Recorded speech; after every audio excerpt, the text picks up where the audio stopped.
I was cold, I was miserable, I was utterly exhausted.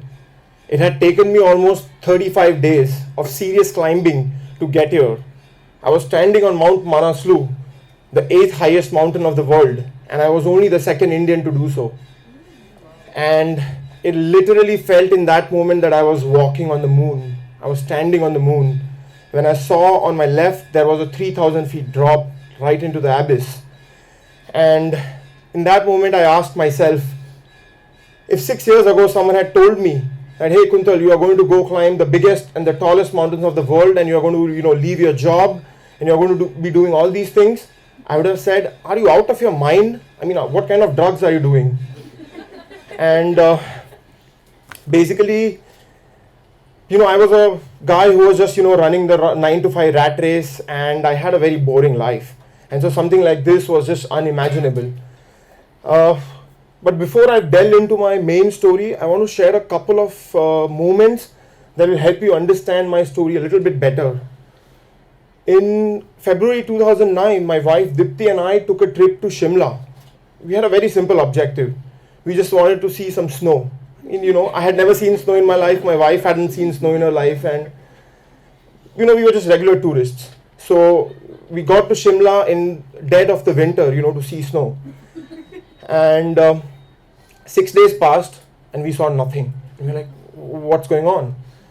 On the last day, a friend said, hey, why don't you go to this place called Narkanda, and you will see some snow there. And so we took this drive 80 kilometers north of Shimla, and we reached Narkanda. It's a very beautiful Himalayan village, and we saw snow, and we were like the kids in the candy store, like eager to play, and we started throwing snowballs at each other, started playing snow angels, and we were really excited about this moment. More than anything, both of us were seriously happy. A few months later, what I did is I actually signed up for a trip to Everest Valley. I wanted to trek through Everest Valley, and I wanted to see Mount Everest. So I started the trip, and after a few days, we were tripped at the base of a mountain from where we could see Mount Everest really well. We were in the camp that evening. All of us were in the dining tent, eating some food and just chit-chatting, and suddenly I started hearing my voice shouted loudly. That cannot be good, when it happens at a camp, in Himalayas at 18,000 feet. So I rushed outside, and in that moment, I saw Everest, and I was absolutely stunned. I was mesmerized. All other mountains had faded away into the evening blue, hues, and the last rays of sun were just falling on Everest. It was that literally Everest was on fire in that moment. And when I saw that scene, I was just, completely blown away. The reason people were shouting my name is because they wanted me to take a photo. I'm a photographer. I am a photographer, and so, obviously I like taking photos, and so I wanted to be there and take a photo. And so obviously I took that photo, and in that moment, I really decided that someday I will climb this mountain. What had happened in these two moments is that I literally felt alive. In these moments, I felt that all the dwelling over the past and all the worrying about the future had just melted away completely. And the present moment had come into sharp focus. Just something that Stephanie mentioned, in the earlier story. And it was just an absolutely magical moment. Just imagine hearing your own breath. I'm 35, and until that day I had not heard my own breath. It was just shocking, The first time I heard my own breath, it was just spectacular. And then just imagine, hearing your own heartbeat, like doop, doop. It was crazy. For a moment I thought, hey, can someone else hear my heartbeat too? And when I was standing on top of Mount Manaslu, I knew that I was ready to climb Everest. I knew that I was ready to embark on my journey to climb the tallest mountain of the world. And earlier this year in April 2015, I found myself at Everest base camp wanting to climb Everest. I was right there, standing right in front of, the dream that I have always had. I was standing right in front of my nemesis. This is something I dreamt of. I literally breathe Everest. Even today, when I'm standing here, I breathe Everest. I mean, this is, what my life had been about. And I was right there in front of the mountain. And one thing, I wanted to tell you guys is that the way you climb these big mountains in the Himalayas is that you don't just show up and you go climb the mountain. I mean, it just doesn't work that way. Like, if I take one of you from here today and put you on top of Everest, within 2 minutes you will die. Okay, so what happens is that you get to a big mountain and you use a technique called climb high and sleep low to climb these mountains. What essentially you do is you climb a few hundred meters a day, and then you rest there for, let's say, a couple of nights, and then you come down. You let your body recover, and then you do this again, but the next time you go a little higher. You come down again, let your body recover. And once you have done this 2 or 3 times, at that point you are ready to climb Everest. This is one of the reasons that, it takes about 60 days to climb Mount Everest. And to tell you a little bit about the base camp itself, I mean, the base camp, I have to say, is the coolest place in the world. Literally. So basically, you are set up on this moving glacier. It moves half a feet a day, and there are 1,500 people living on this moving glacier. Climbers, Sherpas, I mean everyone. There's everything starting, like each team has their own dining tent, a kitchen tent, and every climber has their own tents. In addition to this, we also have a medical tent at the base camp. We also have satellite Wi-Fi. And in addition to that, all the coolest equipment and the gadgets that you have in the world, from drones to camera equipment to electronic equipment, and say it and you have it at the Everest base camp. So, I mean, again, I was a kid in the candy store. So, yeah, it was 25th April, and we were at Camp 1 on Everest. Camp 1 is at about 20,000 feet, and it was snowing really hard, and it was bone-chilling cold. I was cozy inside my sleeping bag, and I had no intention of getting out. But since it was snowing, we had to actually hurry and go back down because we had to get down. And so what happened is, I told my mountaineering guide, hey, I really don't want to go down. Can we, stay back for 2 hours? Can I sleep more? And he's like, no, you have 15 minutes. Let's go down. So I'm like, hey, 15 minutes. That's awesome. I mean, 15 minutes is actually a lifetime on a mountain. So, 15 minutes was great. So we descended the mountain in a lot of heavy snowfall, but we made it back down safely. And we were all in our tents. We all got freshened up. I had not taken a shower in 10 days. So I was like really looking forward to my shower. So I took my shower, and we were all sitting in the dining tent, and we were having our food. We had everything from gherkins to Pringles to Oreo cookies to a pizza, everything. And I was eating a dosa. So dosa at Everest base camp was like super luxury for us. So we were there, we were all sitting, and then something happened. And I felt as if my chair was shaking. I really, didn't know. I mean, I told everyone, hey, it seems like the ground is shaking.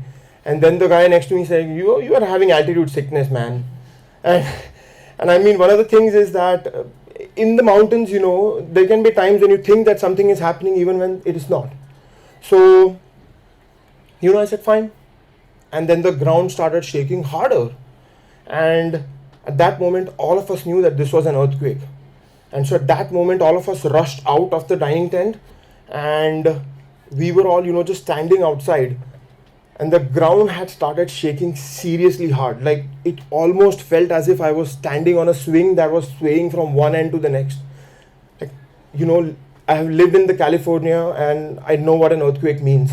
But this was not, this was just something different. The ground was shaking seriously hard at that point. And even though, for a lot of people here, if you don't know, an earthquake doesn't really happen in an instant. It's not like the earthquake happened, the ground shake and it's done. No, the earthquake can actually go on for quite some time. And for us, it actually went on for almost more than 60 seconds. The ground was shaking for 60 seconds. We literally felt that the glacier was going to open up and we were all going to go inside. I was thinking movie 2012, how the ground just opened up. And but anyways, 60 seconds later, it just stopped.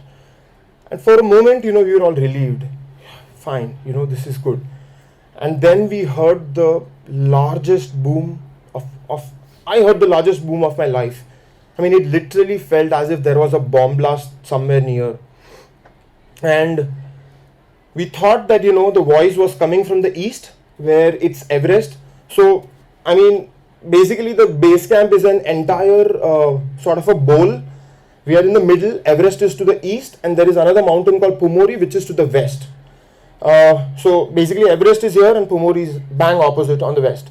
So we are in the middle, and we were hearing the voice coming from the east, from the Everest side. So we were, everyone was out there, everyone was standing outside from their camps and looking towards Everest, what's going to happen. And in that moment, I actually saw that people were actually running towards Everest. And I thought, okay, if the danger is on the Everest side, why would people run towards Everest? This just does not make sense. And in that moment, I really knew that something had happened behind us. And so when I turned around, I came face to face with a huge cloud. Actually, even huge does not describe this cloud. It's the biggest thing I have ever seen in my entire life. This cloud took, as far as I could see from left to right in the sky, the entire sky was covered by this cloud. And in that moment, I knew that I was going to die. Actually, not knew. I was going to die. As simple as that. And to be very frank, I was not really scared of dying. More than scared, I was really sad that I was going to die. I was overcome by this intense feeling of this devastation that this is not how I'm supposed to go. There's just so many things that I want to do. I don't want to die. In that moment, I really wanted to cry out loud, like, what's going on? Whatever, I was thinking, the problem was that there was nowhere to run, nowhere to hide. Everywhere you could see this cloud was there. Three of us were standing at that place. It is my friend Jost from Germany, my friend Taro from Japan. So, as stupid as it was, we hid behind a tent. So we were behind the tent, and at that moment, this cloud hit us. And within seconds, we were covered in snow from top to bottom. The very first thing that I realized is that I absolutely could not breathe. Like, I did something like this, and there's just nothing. Absolutely, I could not get anything. It's like someone had put a plastic bag around my face, and someone was absolutely trying to choke me. Like, I kept doing this. It's like, I felt that snow was coming inside my lungs. And, I was, what should I do? What should I do? I was absolutely in panic. My friend Jost, at that point, opened his jacket and said that you can go inside my jacket and breathe. Basically, inside his jacket, there was still some ambient air pockets that I could use to breathe.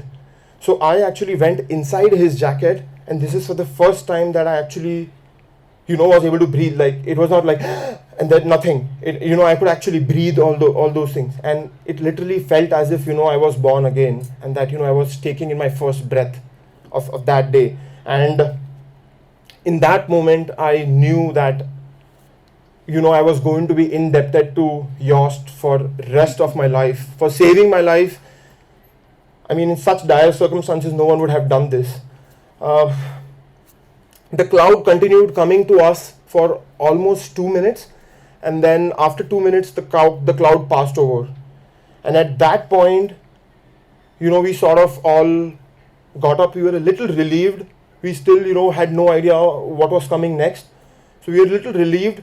And the first thing we did is we just went and made sure that my entire team was okay. There are 47 teams at the base camp. So, I was just making sure that my team was fine and that, everyone was alive, all the Sherpa, the cooks, the porters, everyone was alive. And yes, everyone was doing fine. But at the same time, our entire camp, my campsite, was utterly devastated. Every tent, including the dining tent, which is the strongest tent, every single tent was just flat. The only tent that was standing was a kitchen tent, which had a huge hole inside. And all the pressure cookers and all the fuel stoves, everything was lying everywhere. It was just absolute scene of devastation in our camp. And as we started, take a different vantage point, we saw that the entire base camp was absolutely devastated. At least the portion that we could see through our eyes, all of that was absolutely devastated. I mean, there was nothing standing in these portions.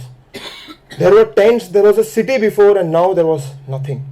And so what we did is we took some of our medical supplies and we went to the medical tent, which was also devastated completely. And there, we started seeing what had happened. It almost seemed like a war zone. There were dead bodies, there were people being taken on the stretchers, and we realized that 20 people had died and more than 60 people were seriously injured. Just as I was standing there, I saw a Japanese couple walk in front of me, and I saw something odd. And then I saw the Japanese woman's face. Half of her face was absolutely missing, just flesh and bones. And that's when we realized the gravity of the situation. And just as we were talking to people, we heard another story. There was a person who was sleeping in his tent, and the impact of the avalanche was so severe that the tent got thrown half a kilometer inside the nearby ice field, and it took several tumbles over big rock boulders.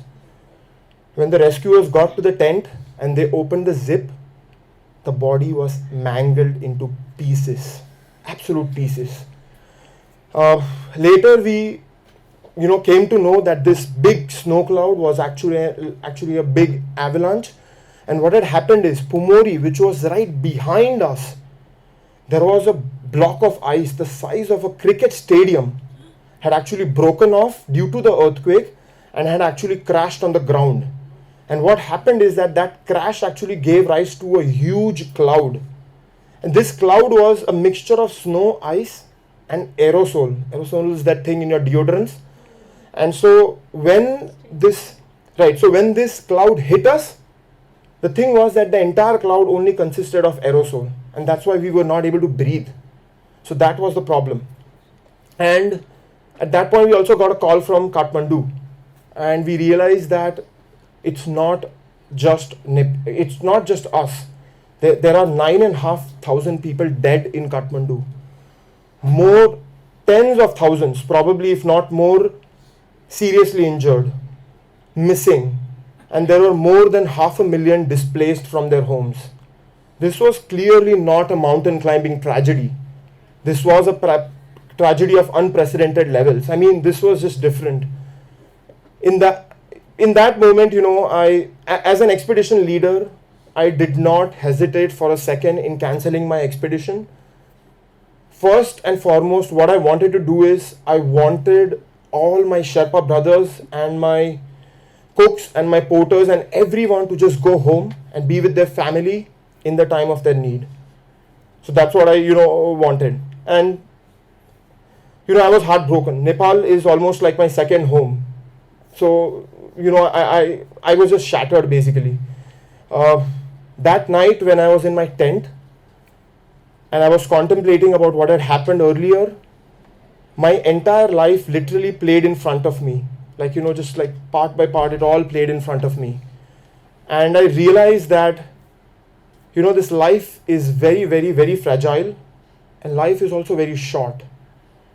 And I decided that, I have to live it to the fullest, and that I really need to do what I love, and I need to chase my dreams. And I thought that the best time, or actually the only time to do what I love is now. Not tomorrow, not the day after, not 5 years later, not 10 years later, not 60 years when you have all your retirement funds saved, but now.